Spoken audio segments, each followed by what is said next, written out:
Jika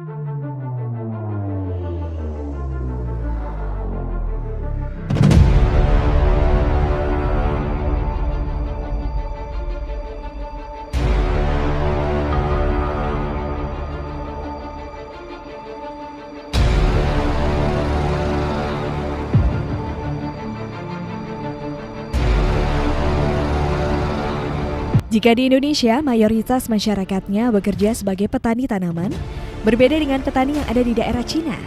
Di sana lebih banyak petani ular. Menurut mereka, bekerja sebagai petani ular merupakan pilihan tepat. Bahkan mereka sama sekali tidak khawatir jika hewan yang mereka ternakan bisa menghilangkan nyawa mereka.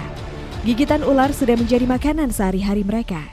Seolah-olah untuk membuktikannya, pria berusia 30 tahun mengenakan baju tanpa lengan saat melakukan aktivitas di rumahnya di desa yang sunyi Sisikiau, Provinsi Zhejiang. Ya, desa sunyi karena populasi warga di desa tersebut berkurang, kini hanya mencapai 600 jiwa. Ini membuat Sisikiau telah dijuluki desa ular oleh media setelah banyak rumah tangga di sana mulai memelihara ular untuk makanan dan obat tradisional Cina sejak 4 dekade lalu. Sebuah keputusan yang pada akhirnya membantu mengubah ekonomi lokal.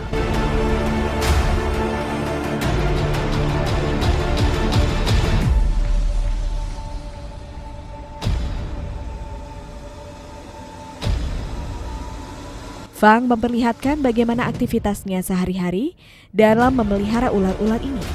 Tampak Fang mengangkat ular yang sedang hamil dari salah satu kantong jaring. Masing-masing dari kantong jaring di ruangan tersebut berisikan selusin ular. Gambar yang lain memperlihatkan istrinya yang mengecek kondisi telur ular untuk mengetahui kesehatan embrio di dalamnya. Peternakan ular mereka adalah salah satu dari lebih dari 100 peternakan di Kabupaten Deking, di mana lebih dari 3 juta ular dibesarkan setiap tahun untuk makanan dan obat-obatan.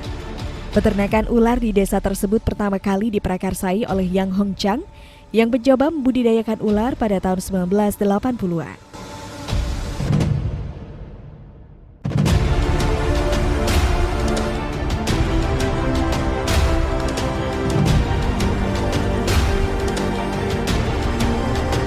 Dijuluki Raja Ular, pria berusia 67 tahun itu sekarang memiliki perusahaan yang fokus untuk membuat suplemen makanan dari hewan ini. Peternak lain berusia 50-an, Yang Farong, mengatakan dia ingat saat menangkap ular di samping danau dan sungai di daerah itu saat remaja. Setelah beberapa tahun jumlah ular yang tersisa di alam bebas telah punah oleh para pemburu, jadi Raja Ular memutuskan untuk mulai membiarkan mereka sendiri.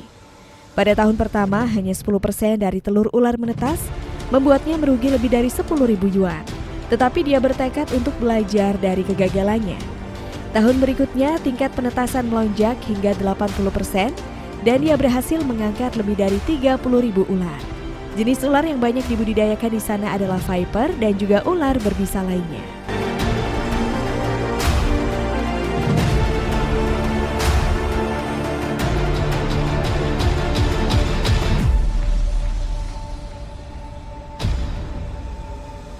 Peternak biasanya menjual ular ke perusahaan farmasi Cina yang mengubahnya menjadi bubuk.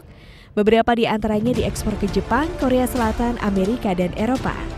Kini perdagangan itu telah memberikan pemasukan pada desa yang dulu miskin sekitar 80 juta yuan atau 12 juta US dollar atau setara 172 miliar rupiah per tahun.